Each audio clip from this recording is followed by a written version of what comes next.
With the new E-Ray model, the Chevrolet Corvette gains all-wheel drive and electric propulsion. However, Chevy doesn't claim that this is going to give you any extra efficiency. It's simply going to add power and grins when you're launching the car from a stop. So, does that prove true here in the real world, cruising at steady-state highway speeds? Tonight we find out.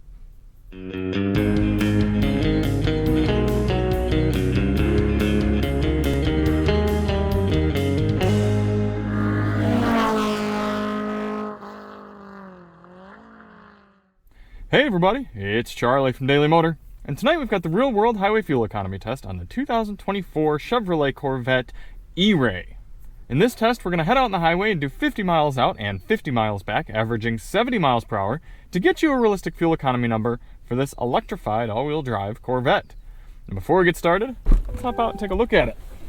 Now, obviously it is not nighttime, because it's daytime, and I wanted to record the intro in a little bit better light because I'm just really not happy with the night performance on the GoPro camera that we use. But I wanted you all to see what we're working with here. The new E-Ray model gets essentially the body and the go-fast suspension and handling bits from the Z06 with the 6.2 liter pushrod V8 from the standard Corvette, plus an electric motor powering the front wheels, giving it a total of 655 horsepower. And I can tell you what, you feel it when you get on it in this car. So if you do want to see more on the E-Ray, check the link below. We've got full review that I'm just about to shoot here as well. We've got a sound system test on the Bose 14 speaker sound system. All that can be found below. So why do we do this test? Well, the EPA's highway fuel economy test, which gives this E-Ray 24 miles per gallon, that test only averages 48 miles per hour. We know there are plenty of people who want to do road trips on their Corvettes and would like to know what sort of numbers you can realistically expect here in the real world just cruising on the highway. So in order to test that, tonight we're going to head out and do those 100 miles of driving, and we're going to come back and fill up at the same pump using the same 3-click fueling method and get a result. Now, a few things to note for the test. Tire pressures have been set to their door placard, 32 psi front, 30 psi rear. We're going to have the climate control set at 73 degrees auto. And the outside temperature during our test was about 60 degrees Fahrenheit. So without any further ado, let's head to the gas station. 3.844 gallons going in for our first fill. And before we start the engine, we're going to bring the car to life, reset our trip computer and our GPS. Climate set to 73 auto, and we are ready to begin. Now we've got a few, actually quite a few different drive modes here in the E-Ray. We've got our Z mode, and then we've got My mode, Weather, Tour, Sport, Track, and I believe that's all of them. But we're going to do this test in Tour. We're going to take it nice and easy over to the highway, pick up the test from there.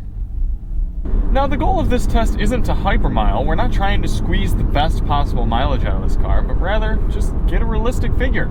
So in order to do that, we're going to get up to highway speed here at a reasonable pace and set our cruise control at a GPS indicated 71 miles per hour. That should allow us to average about 70 over the whole test. Hearing a decent amount of road noise coming through. This is a pretty loud concrete section of highway. Got summer performance tires after all. Now, I'm not expecting any amazing results over the normal C8 Corvette that we've tested, and the EPA doesn't predict that either. I mean, they pretty much, Chevy is very clear that this hybrid system is supposed to be for giving power and isn't really supposed to give any big fuel economy gains. But, hey, I'm still curious. And we've got the extra aero bits, so in theory that should be knocking us down a little bit in fuel economy, so maybe the hybrid system will sort of be offsetting those. I'm not sure.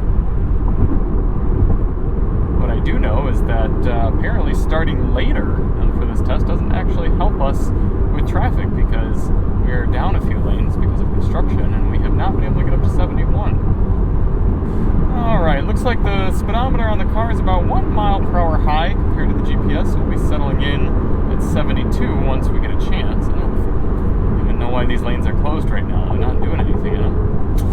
But I'm going to continue on with the test, catch up with you at the end. I'm going to test out the Bose 14 speaker sound system here with some members only tracks.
coming into the end of the highway fuel economy test here in the Corvette E-Ray.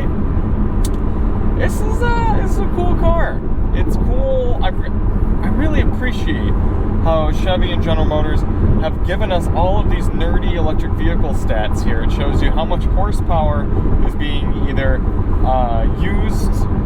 is being provided by or taken up by the electric motor and the engine. And I just love that. Even though this isn't an eco-focused sort of vehicle, I love seeing all the stats and kind of how the technology is working. That was one of my biggest complaints about the new TRD Pro Tacoma, is that we've got this hybrid powertrain, but Toyota doesn't give you any of the information behind it, so you can geek out.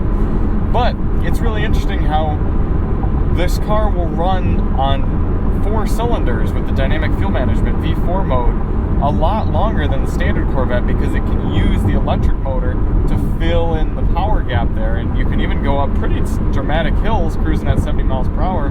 The engine provides about 42 horsepower, and then the electric motor can fill in. Now obviously you can't do that forever, and eventually the motor dips down, and then the electric motor drains the battery down enough to where the engine's got to kick back into V8 mode, and then it runs for a little bit like that, charges it back up, and you can see the fluctuations in your fuel economy that way. It's kind of similar almost to the Honda hybrid systems, how they run for a little while in battery-only mode, and then they come back on and charge themselves back up. We've had a really clean run after that first bit of construction. We've averaged 70 miles per hour, and our average fuel economy right now is 24.3 according to the dash, so pretty darn accurate with the EPA. I thought we were going to do a little better than EPA. We were up into the 25s there for a little while, but kind of getting back up the hills, and now that the batteries died down a little bit, seem to be getting closer to that 24 figure. As you can hear, it is pretty loud in here, and that did degrade our members-only testing a little bit for the Bose sound system.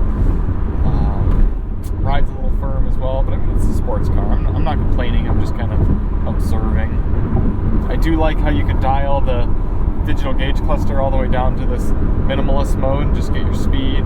Shuts off the center screen, all these lights. Very nice for kind of back road country type cruising, or really any sort of darker highway cruising. And I just like how they have a physical control for the brightness down there on the left side. So we're going to get the car back to the pump here, fill it up, and calculate some numbers and see how accurate that 24.3 figure is.